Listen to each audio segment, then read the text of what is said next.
Thailand's GDP growth rate for the first quarter of this year was at 3.1%, but many observers are warning that we could be looking at a downward trend as the year goes on. Tourism has long been a key economic driver for the Thai economy and pretty much the only source of a short-term post-pandemic recovery.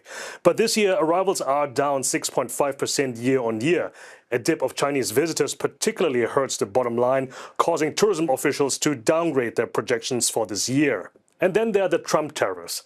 Both countries have agreed on 19% import tax on Thai goods to the US, but many details are still being hashed out and they're supposed to be presented to Parliament later. But there's the fear that Thailand's concessions, such as 0% import taxes on most US goods coming to Thailand and the raised quotas to buy more US corn and soybeans, is going to hurt the country, especially its farmers and SMEs. These are challenges for an economy that is already growing slower than many of its ASEAN neighbors, so it comes at no surprise that much of the focus was on the 2026 budget. The parliament passed it late last week after a discussion that lasted 3 days and almost 3 nights.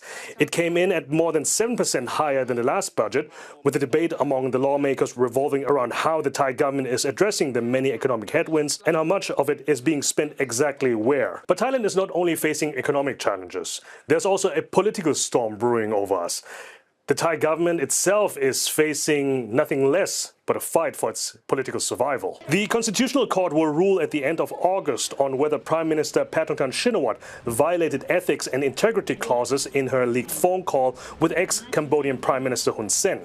She's been suspended from office, and a guilty verdict will end her tenure just a little bit more than a year she came into power. 2 court verdicts concerning her father, the former Prime Minister Thaksin, are also due. First, judges will rule whether he has insulted the officially revered monarchy in a South Korean newspaper interview over a decade ago. If found guilty, he could be jailed up to 15 years. The other case is about his controversial hospital detention shortly after his return from self-exile 2 years ago, where he served out his jail sentence in the VIP wing of a hospital instead of a prison. Guilty verdicts in any of these cases will challenge Mr. Thaksin's far-reaching influence over his daughter's government. And that could destabilize not only this administration, but the whole Thai political system yet again.